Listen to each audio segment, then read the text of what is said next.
Promocional y publicitario. Usted escucha la revista de opinión Democracia.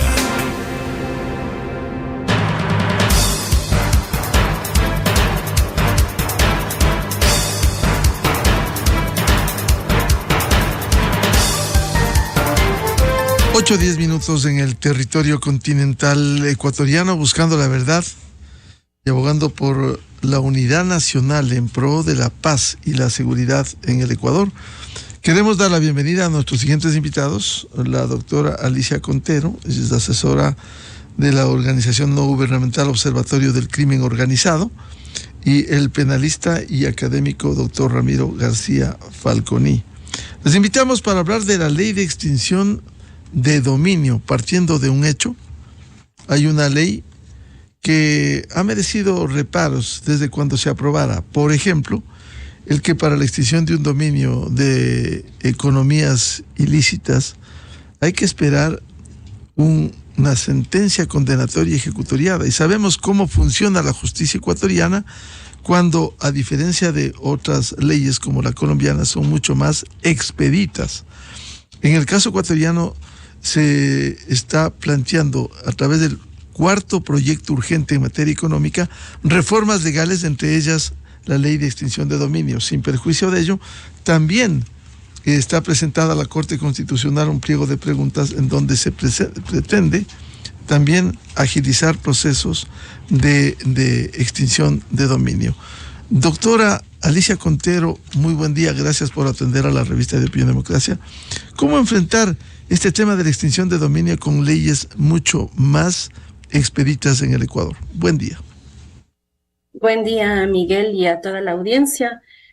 Lo importante y rescato del proyecto presentado por el presidente y la pregunta planteada dentro del referéndum es a lo que usted ya hacía referencia: eliminar el requisito de la sentencia condenatoria ejecutoriada para proceder con este instituto.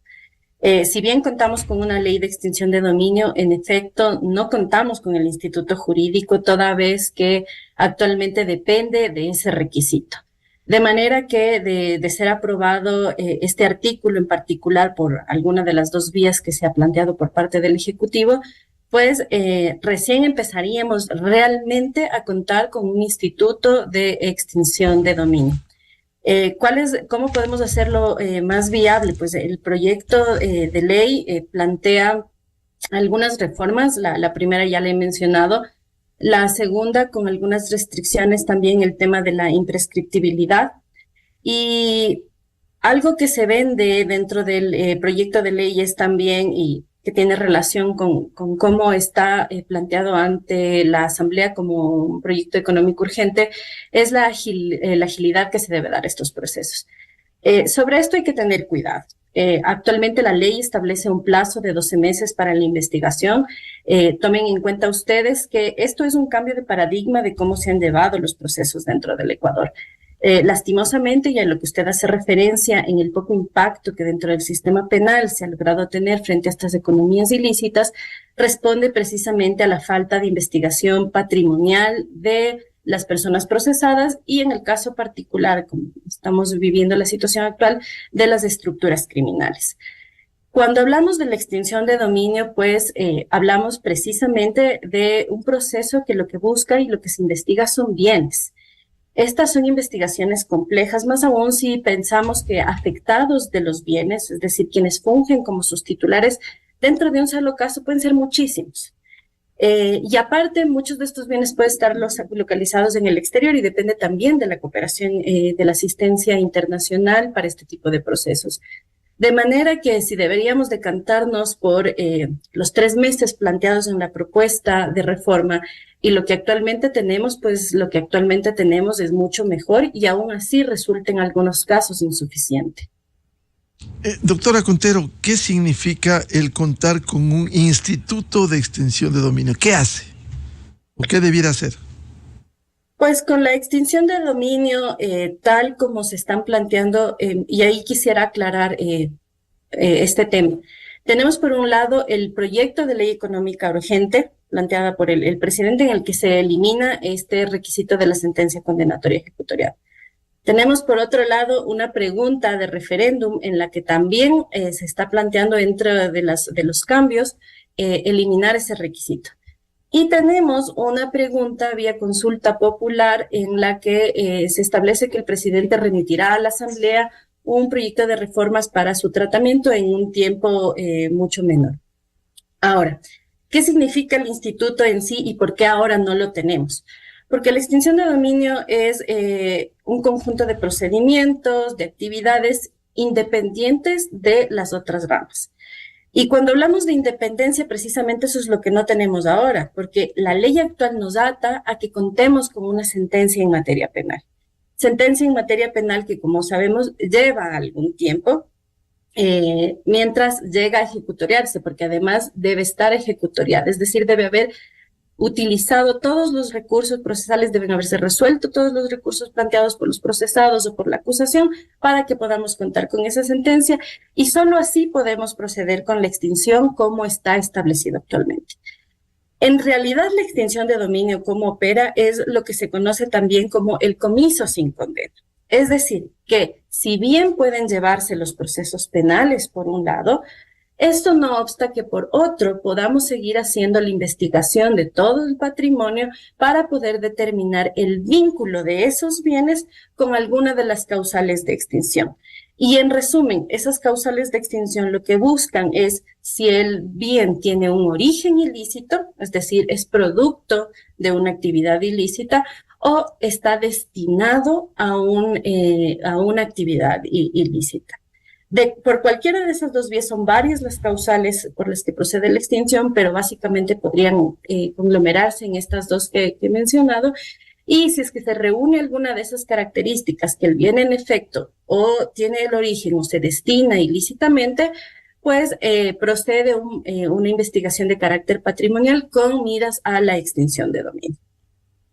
Doctora Contero, hay que añadir un hecho. A veces en este manejo de las economías ilegales se prestan o para ubicar recursos en el exterior o simplemente para poner testaferros a nombre de ellos, bienes o recursos.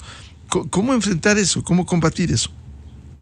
Precisamente esa es la bondad de la extinción de dominio, porque como no es una acción dirigida hacia las personas, sino hacia los bienes, lo que se busca es precisamente cuál es el vínculo de estos bienes con esas actividades. Y por supuesto se reconocen los derechos de terceros de buena fe, quienes pueden verse afectados de alguna manera por estos procedimientos. En ese caso también está regulado todo un proceso para que estas personas puedan probar su buena fe exenta de culpa. Es decir, que cumplieron un mínimo de requisitos de trazabilidad, de información, de control respecto de cómo se realizaron posteriormente las transacciones por las cuales adquirieron esos bienes. Es decir, no importa mucho quiénes estén detrás de los bienes para la extinción de dominio, porque no buscamos culpables a través de este instituto. Lo que se busca es precisamente el vínculo de estos bienes con esas actividades ilícitas. Quiero dar la bienvenida al doctor Ramiro García Falconi, académico penalista. Doctor Ramiro García, ¿cómo enfrentar este desafío una vez que en el país rige la ley de extinción de dominio, pero hay que esperar una sentencia condenatoria ejecutoriada para hacer un decomiso de bienes luego de este proceso? Se quiere agilizar, y no solo en el proyecto urgente en materia económica, sino también en la consulta popular que está en trámite en la Corte Constitucional. ¿Cómo enfrentar la extinción de dominio, doctor García? Buen día. Buen día, saludos para todos los oyentes. Mire, la ley existe. El problema es que si la extinción de dominio depende de la existencia de una sentencia condenatoria ejecutoriada, es una ley totalmente inútil, porque ya de hecho los efectos patrimoniales del delito, con o sin ley, implican decomisos, responsabilidad patrimonial, etcétera. Entonces, si queremos hacer una ley que tenga alguna efectividad y que pueda servir de instrumento de lucha contra la corrupción, contra el delito, contra el narcotráfico, contra el lavado de activos, evidentemente se tiene que dar la posibilidad de que en base de indicios claros, por supuesto, no cualquier cosa, de indicios claros, se pueda proceder a la extinción de dominio, a iniciar su proceso de extinción de dominio por parte de la Fiscalía. Doctor García, consecuentemente resulta urgente la reforma que permita agilizar los procesos de extinción de dominio. Sí, por supuesto, porque en la forma en la que lo aprobaron, en la forma en que existe la ley, simplemente no sirve. Es más, yo le diría que deben ser contados con los dedos de la mano, si es que existe alguno, los procesos de extinción de dominio basados en esa ley. Así que si hay algo que está claro y algo que nos ha demostrado la criminología es que si algo desincentiva la comisión de ciertos delitos es justamente el que se ataque a los efectos patrimoniales de esos delitos. Hay que quitarle el atractivo patrimonial al delito. Claro, la gente no es que trafica drogas porque le guste traficar drogas o porque le parezca bueno introducir la droga en diferentes sociedades, no, es simplemente porque es rentable, porque tiene un efecto patrimonial impresionante, y claro, esa rentabilidad es la que hay que sacar. Doctor García, por tanto, urge que se apruebe en el proyecto urgente en materia económica y complementariamente en la consulta popular puesta en consideración de la Corte Constitucional. Yo esperaría que sí, a pesar que hay un bloque, que es el bloque más grande del legislativo, el bloque de la Revolución Ciudadana, que ya ha dicho que no está de acuerdo con estos parámetros. Así que esperamos que los otros bloques hagan causa común. Por lo pronto, Construye se ha manifestado muy a favor.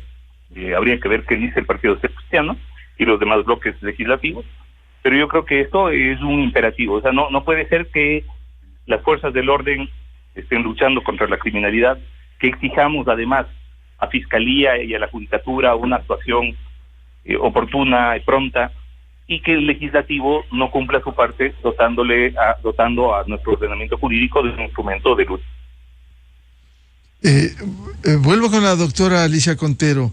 En estas condiciones, ¿cómo debiera ser la respuesta de la Asamblea Nacional? Porque tiene un plazo de 30 días del proyecto urgente de materia económica, al menos reformar aquello de exigir que haya sentencia condenatoria ejecutoriada para que haya extinción de dominio. Precisamente creo que el debate que puede darse en la Asamblea debería enriquecer las posibilidades que tiene actualmente el sistema. Pero yo invitaría a ver más allá de la Asamblea. Un proceso de extinción de dominio, al igual que un proceso penal y al igual que cualquier lucha que nos planteemos como Estado frente al crimen organizado, no puede ser una lucha desarticulada. Desde marzo del año pasado se creó mediante ley el Consejo Nacional de Política Criminal. Y la extinción de dominio es una de las varias herramientas que pueden utilizarse dentro de la política criminal. Si pensamos que únicamente es este instituto el que puede de alguna manera salvar lo que está pasando, estamos también idealizando lo que realmente podemos obtener de esto.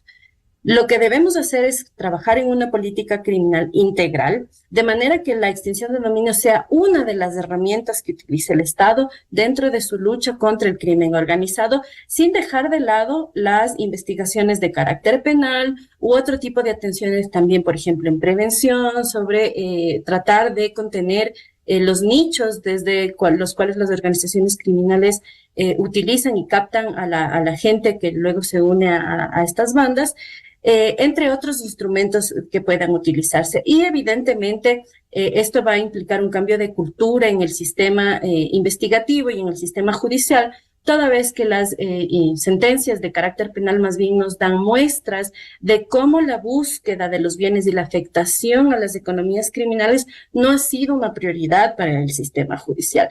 Y esto responde, entre muchas otras cosas, a falta de capacidades, falta de capacitación, falta de conocimiento sobre estas otras herramientas, pero no es únicamente la extinción de dominio la que debe pensarse para obtener una respuesta integral.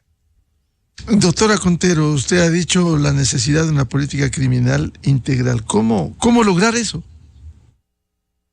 Pues lo primero, vemos desde los análisis que realizamos en el observatorio, vemos que cada una de las instituciones tratan de cumplir con sus competencias y las funciones que les asignan, pero no tenemos un objetivo común nacional. Si no tenemos un objetivo común al que apunten todas las instituciones, pues evidentemente todas las respuestas van a ser desarticuladas. Entonces, lo primero es fijarnos un objetivo, qué es lo que buscamos dentro de esto. Y por otro lado, dentro de ese objetivo también irnos dotando de capacidades y recursos, ¿sí? Se habla actualmente de muchas instituciones de las que se espera mucha más respuesta, pero eso también exige recursos y capacidades. Y eso es lo que adolecemos, tanto de recursos cuanto de capacidades legales. Bueno, no solo en la falta, porque también a veces es repensar el rol que las instituciones cumplen actualmente, repensar también hacia qué destinan sus funcionarios, sus actividades. Y, por ejemplo, en este caso en específico, cómo mejoramos la inteligencia financiera de cada una de estas instituciones, porque todas tienen el Servicio de Rentas Internas, la UAFE, las superintendencias, de alguna manera también tienen departamentos y áreas que se encargan de hacer la inteligencia. Pero ¿cómo hacemos que todo eso esté articulado hacia un solo objetivo? Y mire que muchas veces no va a ser necesariamente con más recursos económicos, sino también adecuando las capacidades actuales que tienen las instituciones para hacerlas mejores. Doctor Ramiro García, como plantea una de las preguntas de la consulta popular, ¿cómo despojar a los delincuentes de los activos de origen ilícito, delictivo o injustificado? Bueno, lo primero que se tiene que contar es con un instrumento legal que se pueda aplicar de manera eficiente. No tenemos eso en este momento. La ley de extinción de dominio, al exigir sentencias condenatorias ejecutoriadas, pues evidentemente no cumple con este cometido.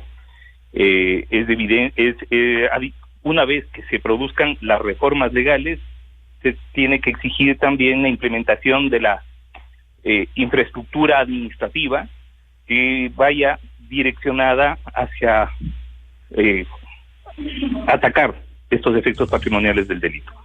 Por otro lado, es imprescindible una reestructuración de órganos como la UAFE y de órganos de investigación dentro de la propia Fiscalía, de manera que se pueda inmediatamente identificar aquellos bienes que hubieran sido producto de las actividades delictivas.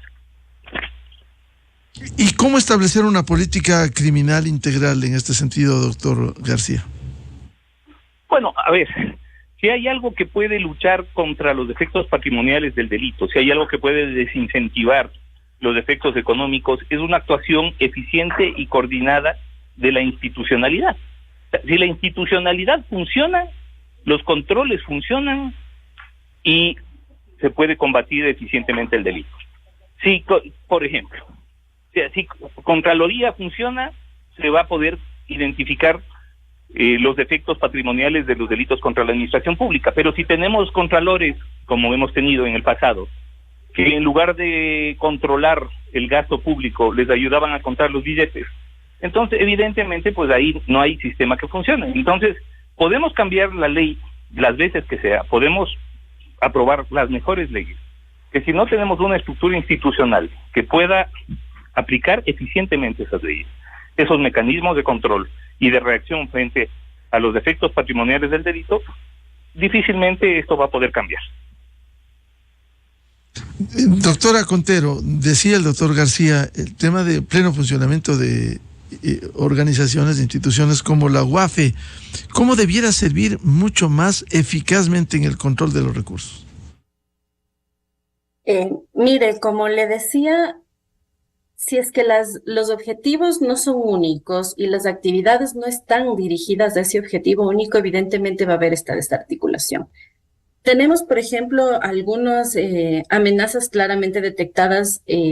Gafilat, por ejemplo, establece que el narcotráfico es la principal amenaza para la región, no solo para el Ecuador, sino para toda América del Sur. Sin embargo, por ejemplo, el impacto en las investigaciones de inteligencia financiera dirigidas a organizaciones criminales en el Ecuador, dedicadas al narcotráfico, es menor en comparación con las investigaciones que, por ejemplo, se han hecho frente a corrupción. Corrupción que también es una amenaza para el Estado, pero lo que debemos ver es que nuestro impacto hacia la corrupción no puede mermar nuestras capacidades hacia la investigación de las bandas dedicadas al narcotráfico. Y esto solo por citar un ejemplo, porque son varias las amenazas que enfrentamos.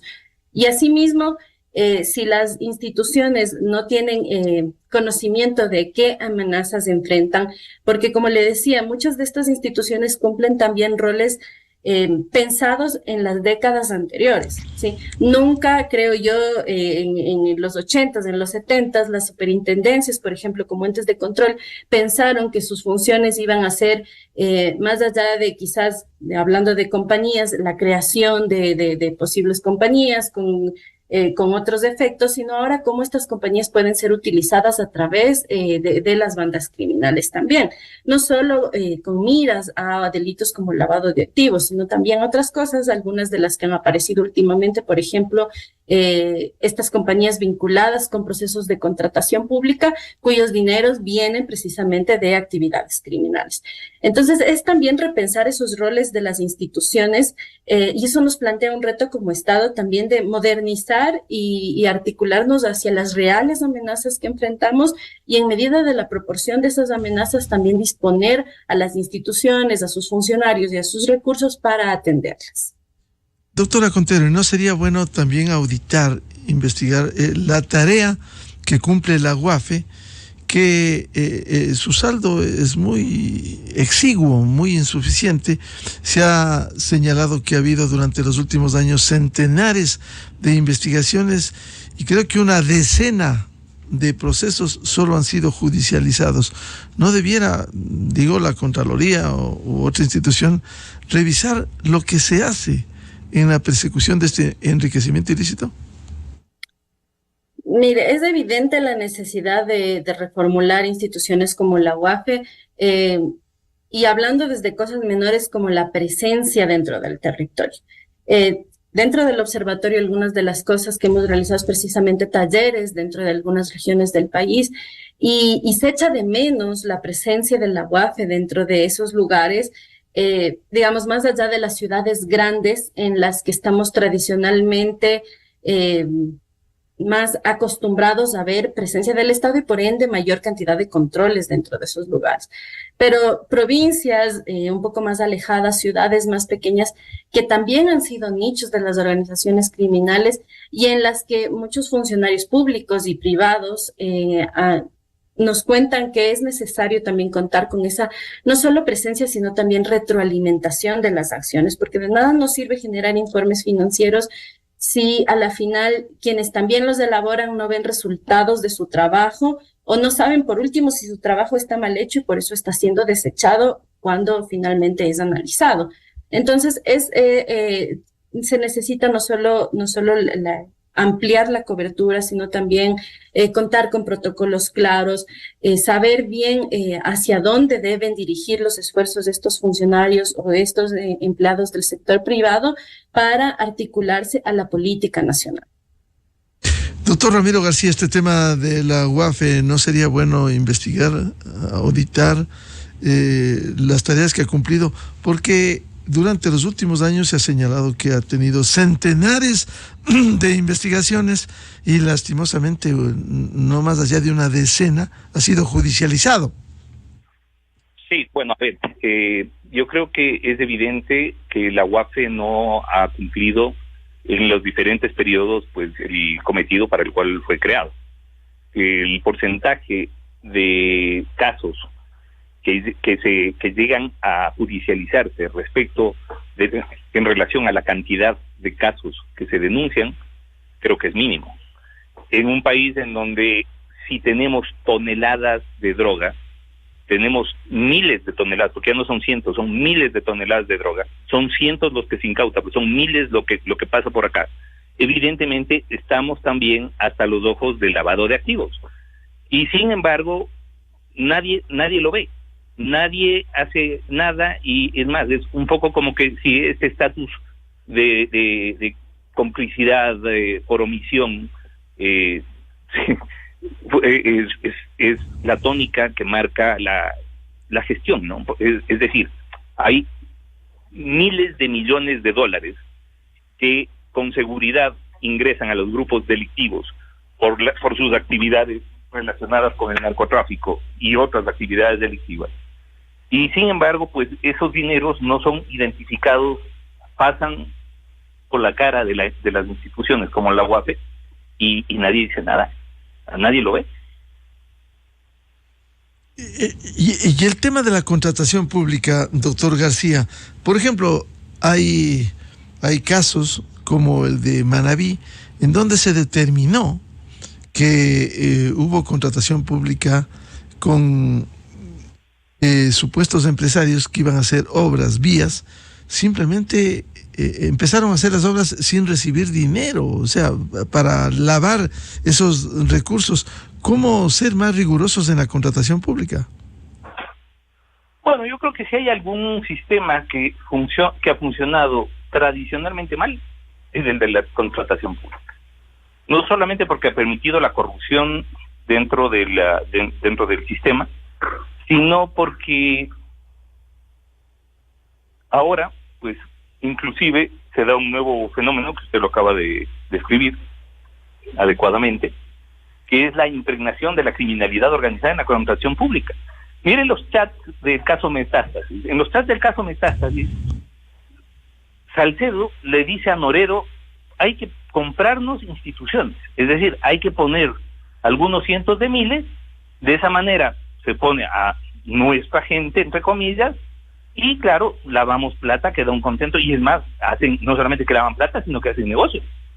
Entonces, claro, imagínese usted una obra tan grande como la construcción de una carretera o el arreglo de un tramo de una vía, que cuesta varios decenas de millones de dólares, y empiezan a trabajar sin que les paguen un centavo. Y no les importa, por supuesto que no les importa, porque algún rato les pagarán. Entonces, si es una vía que cuesta 30 millones de dólares y ellos ponen los 30 millones, hacen la obra, y cuando les paguen, en un año, año y medio, 2 años, porque el Estado se demora un montón en pagar a sus proveedores, pues ya lavaron 30 millones. Y ya está. Es decir, ya pueden justificar esos 30 millones de dólares como dinero lícito recibido además del Estado. Claro, hay que identificar. Vea, yo he sido abogado vinculado a temas de contratación pública durante 30 años. Y es impresionante la forma tan obvia en la que algunas empresas nuevecitas funcionan. Primero, empresa totalmente nueva, sin giro de negocio, que de pronto quiere hacer una carretera poniendo la plata, con financiamiento propio. Segundo, a precios ridículamente bajos, imposibles de competir por parte de las empresas que actúan ilícitamente. Pero esto es evidente, esto es obvio. Pero de esto nos damos cuenta todos, menos del sistema de contratación pública. Y claro, entonces, con el argumento de contraté a la empresa más barata, pues resulta que terminan contratando a la empresa del narco. Y, obviamente, terminan alimentando patrimonialmente a los grupos de criminalidad organizada. Doctora Alicia Contero, este tema fundamental de la contratación pública, como se ha evidenciado casos en donde ni siquiera se audita y es un mecanismo, como dice el doctor Ramiro García, de lavado de activos. ¿Cómo enfrentar esto?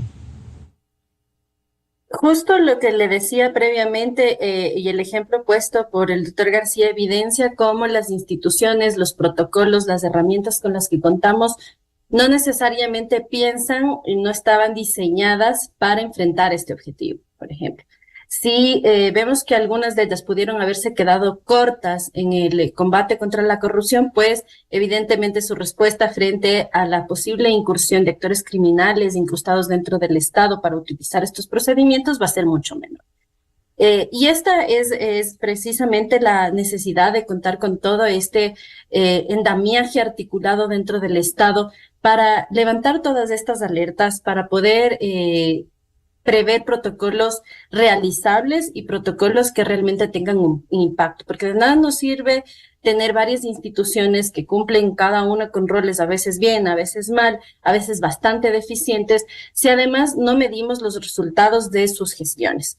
¿Cómo mejoramos todos estos procesos de contratación pública? Pues evidentemente uno de los factores a considerar es levantar las alertas tempranas dentro de las instituciones y quienes llevan estos procesos de contratación con miras a detectar posibles incrustaciones de actividades criminales, de organizaciones criminales que quieren utilizar estos procedimientos para lavar su dinero o para cometer otro tipo de delitos dentro de la administración pública.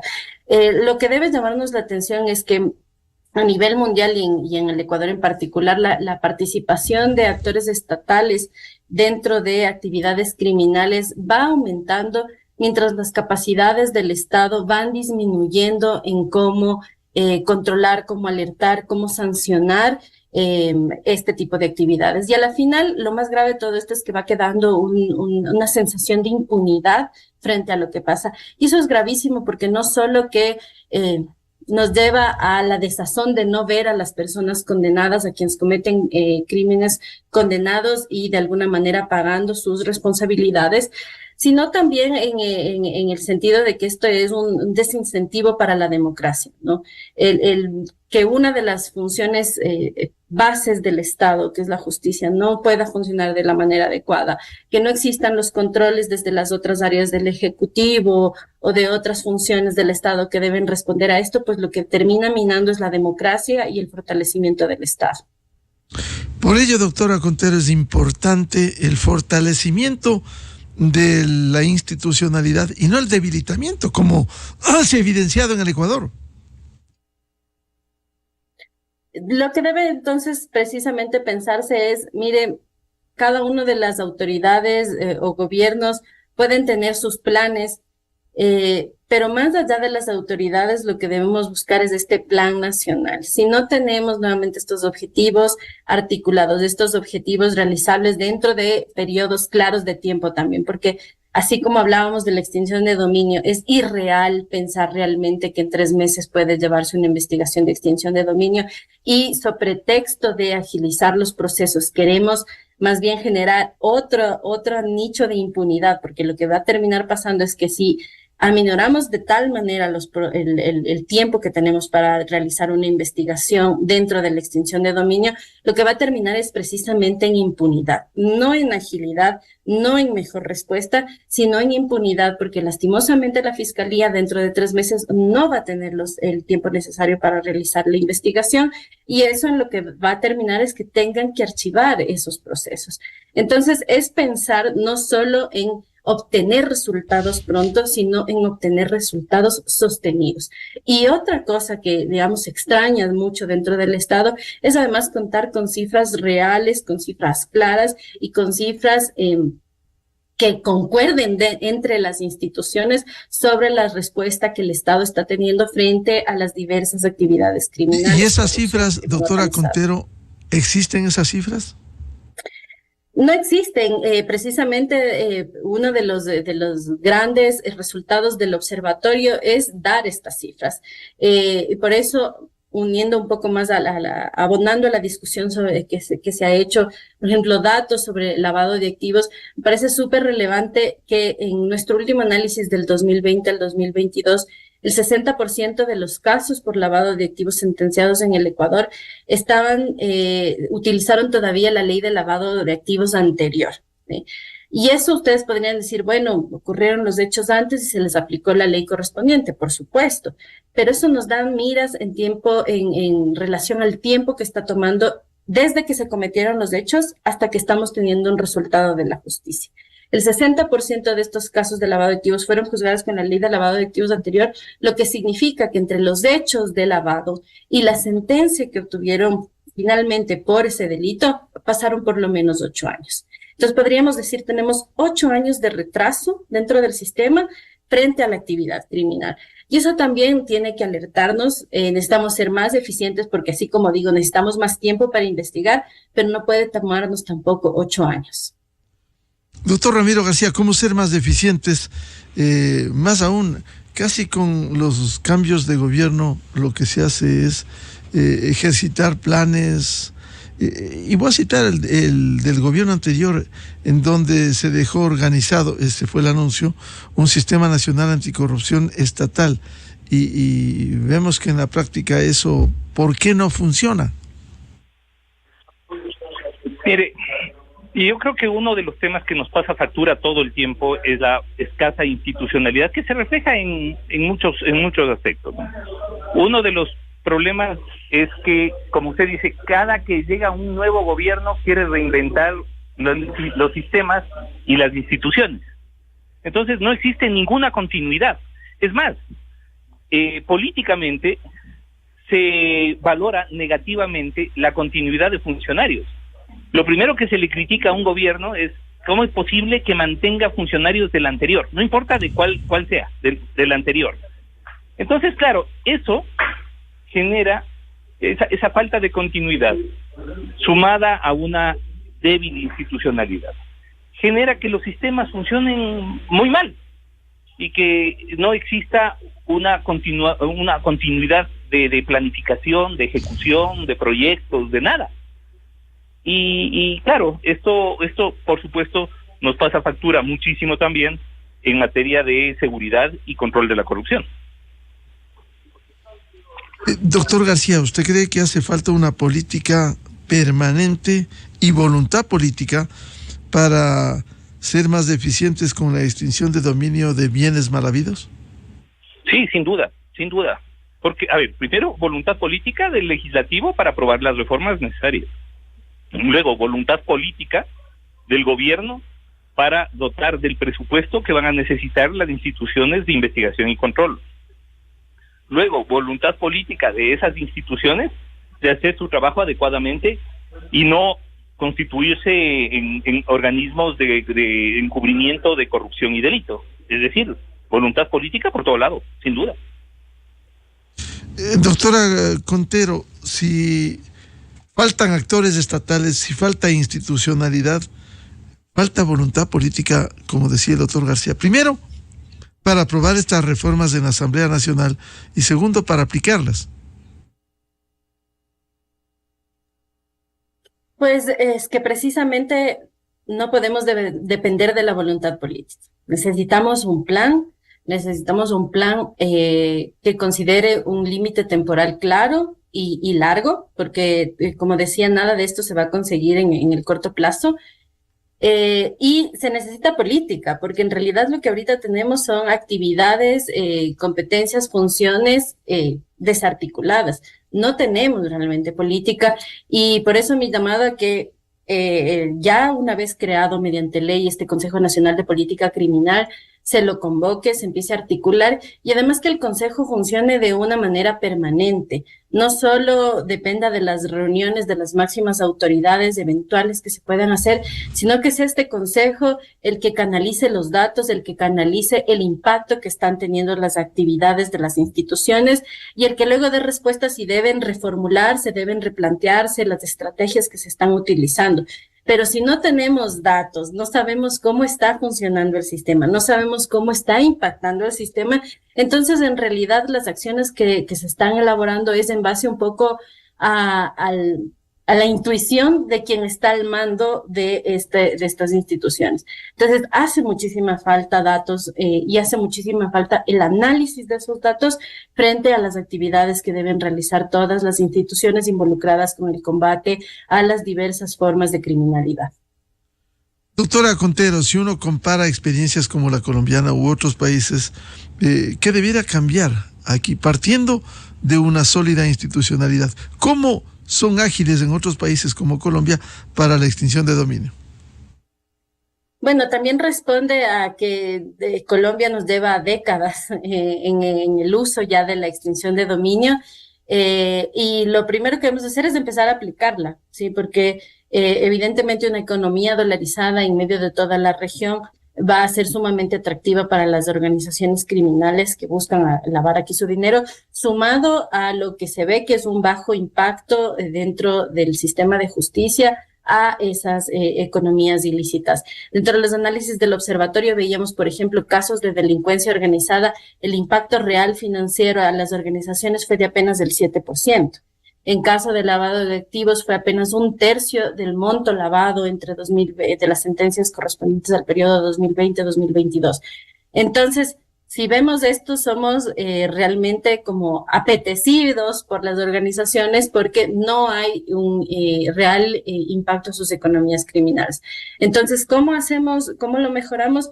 Con primero ser conscientes y ser críticos con la actividad que estamos haciendo y en base a esa autocrítica que debe hacerse, porque esto no es un tema de un ataque personal a quienes han realizado de algún tipo de acciones relacionadas con este tema, sino esto lo que refleja es lo que hemos ya conversado durante toda esta entrevista, es esa falta de institucionalidad de años que nos está pasando factura actualmente. Entonces, lo que debemos hacer es replantear eso, tomar nuevas acciones en base a la evidencia y ser conscientes de cuáles han sido las fallas del Estado para ver cómo podemos potenciarla con todas las mejoras que se requieren y que hemos conversado. Doctor Ramiro García, ¿por qué con esa poca eficacia del Estado, cuando se habla de el número de sentencias muy bajas, escasas, en el combate a estos dineros ilícitos que vive el Ecuador? ¿A qué obedece? Bueno, si hay un porcentaje de sentencias condenatorias bajas en relación al número de procesos que se inician, evidentemente es porque ha habido falencias en la investigación y en la construcción del caso. Entonces, claro, son casos que vienen con material probatorio poco sustentado, son casos que llegan sin la adecuada preparación, y obviamente eso pues pasa factura al final, porque resulta que los jueces terminan definiendo de que no hay la suficiente evidencia como para poder emitir una sentencia condenatoria que además exige certeza más allá de toda duda razonable. Así que yo creo que si hay algo que se tiene que reestructurar son los órganos de investigación, tanto de policía como de fiscalía, de manera que se pueda garantizar que estos casos, que además son casos muy técnicos, porque no es, ojo, estamos hablando de delitos financieros, con mecanismos de lo más diversos de lavado de activos, por ejemplo, o de simulación de bienes. Ojo que ahora, hoy por hoy, tenemos inclusive un sistema financiero paralelo y digital, las criptomonedas, el fintech y todos estos temas. Y claro, son mecanismos que, si bien han dinamizado la actividad financiera, comercial y económica de los diferentes países, también, por otro lado, se han constituido en espacios opacos de actuación de los grupos de criminalidad organizada. Entonces, por ejemplo, ¿qué pasa si un grupo de criminalidad organizada, en lugar de invertir en bonos, acciones, muebles o lo que sea, empieza a funcionar con criptomonedas? Entonces, claro, ¿cómo investigar esto? Para investigar esto se necesita personal especializado, se necesita personal que pueda entender tanto el sistema financiero normal, digamos, común y corriente, el sistema financiero tradicional, como estos nuevos sistemas financieros paralelos que además no tienen ninguna regulación, porque, ojo, los sistemas financieros tradicionales pues están regulados en cada país por las instituciones establecidas en cada ordenamiento jurídico. El sistema financiero digital no tiene regulación institucional, no tiene garantía institucional, no tiene regulación institucional, y eso hace obviamente que sea un nuevo espacio de generación de delitos como lavado de activos. Doctora Contero, volvemos al tema inicial de fortalecimiento institucional. Recuerdo que en el COSEPE, en el Consejo de Seguridad Pública del Estado, se aprobó un plan de seguridad pública y del Estado que abarca precisamente parte de ello, estos temas. ¿Por qué no aplicar? ¿Qué hace falta? Porque precisamente el plan de seguridad pública y del Estado no necesariamente considera todas las minuciosidades y todas las características propias de un plan de política criminal. También actúan distintas instituciones, entonces buscan finalidades distintas cada uno de estos planes, aunque articuladas, evidentemente. ¿Qué se necesita? Pues evidentemente mayores capacidades, pero yo añadiría, lo mencionaba por el doctor García también, ver cómo los jueces también están entendiendo el delito, ¿no? El delito complejo en sus diversas modalidades. Hemos encontrado también un desconocimiento, por ejemplo, de cómo opera el sistema de lavado de activos desde los mismos jueces. Entonces, si quien aplica la ley no tiene conocimiento sobre cómo funciona el sistema de lavado, pues evidentemente las resoluciones no van a ser precisamente las más favorables para la acusación, aunque la investigación pudiera venir sólida. Sin dejar de lado también que evidentemente hay casos en los que las investigaciones no son las adecuadas. Y más ¿Será aún, que, doctora Contero, será que desconocen los jueces o simplemente conocen y no quieren aplicar? Pues todo eso precisamente son las alertas que las propias instituciones tienen que evaluar en términos de ¿necesitan capacitación o debemos también levantar alertas sobre posibles actos de corrupción? Porque todas las instituciones hemos visto con los últimos acontecimientos son o pueden ser objeto de infiltración de actores criminales. Y las instituciones deben estar preparadas para levantar alertas oportunas cuando se detecte este tipo de actores dentro de esas instituciones. Y eso es lo que está haciendo falta también en este momento, porque esto requiere además no solo el esfuerzo de la institución en particular que pueda verse afectada por algún caso en específico, sino también el apoyo de estas otras instituciones que tienen la información, por ejemplo, financiera de esos servidores y que pueden alertar a las instituciones sobre posibles actividades que resulten sospechosas. Doctora Contero, si uno de los deseos en el país es que se apruebe dentro del proyecto urgente en materia económica estas reformas a la ley de extinción de dominio, igual la consulta popular planteada por el Ejecutivo respecto de esto, digo yo, si esto es lo lógico, ¿cuál sería el escenario si en la Asamblea Nacional dan las espaldas? Hemos escuchado con cualquier argumento, los argumentos les sobran a los asambleístas. Si no se aprueban estas reformas necesarias, al menos para dar algún fortalecimiento a la institucionalidad. Pues de lo que se ve, el Ejecutivo ha planteado 3 vías. Esta, la del el conocimiento de la ley económica urgente, que tiene varias reformas, una de esas, la de la ley de extinción de dominio, y si es que esa no tuviera el mejor de los resultados, pues el Ejecutivo tiene estas otras 2 herramientas a las que recurrió.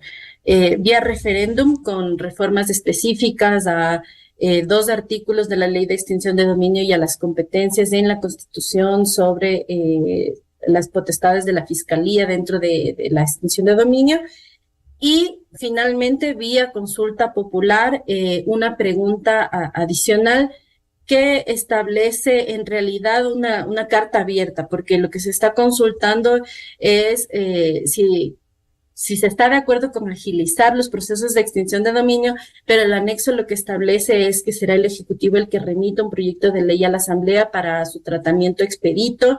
Establece ahí un plazo de 60 días para que se conozca y apruebe ese proyecto de ley. Entonces vemos que el Ejecutivo ha marcado estas 3 vías. De no ser favorable el de la Asamblea, pues todavía le quedan estas otras 2. Habría que ver también cuál es la decisión que toman una vez que existan los pronunciamientos de control de constitucionalidad por parte de la Corte sobre esas 2 preguntas. Doctor Ramiro García, le traslado esta inquietud. ¿Qué sucedería? Lo lógico es que se apruebe en la Asamblea Nacional si hubiera voluntad política, y luego también complementariamente en la consulta popular o en el referéndum. ¿Qué sucedería en el escenario, por ejemplo, que la Asamblea dé la espalda con cualquier argumento? Les sobran argumentos a los asambleístas para hablar cualquier basura respecto de esto. Bueno, a ver, yo creo que en este punto oponerse a la reforma a la ley de extinción de dominio es un poco, políticamente yo lo veo como un poco suicida, pero con la vocación suicida que tienen algunos bloques legislativos y algunos asambleístas no me no me extrañaría en absoluto. En todo caso, yo creo que como el presidente ha planteado varias vías, como bien lo señalaba Alicia hace un momento, creo que esto va a pasar porque va a pasar, porque además, ojo, entendería que mucha de la cooperación internacional también va ligada o dependerá en mucho de que estos instrumentos jurídicos se aprueben. Así que yo creo que el primer interesado en que esto pase va a ser el propio gobierno. Doctor García, y luego vienen siempre los argumentos, los justificativos. Si se aprueban las reformas, dirán falta reglamento para la aplicación. ¿Qué es lo que quiere el país? Una ágil aplicación frente al lavado de activos que hay en el Ecuador. Bueno, yo creo que esta es una ley que no va a requerir mayor normativa complementaria, mayor normativa adicional.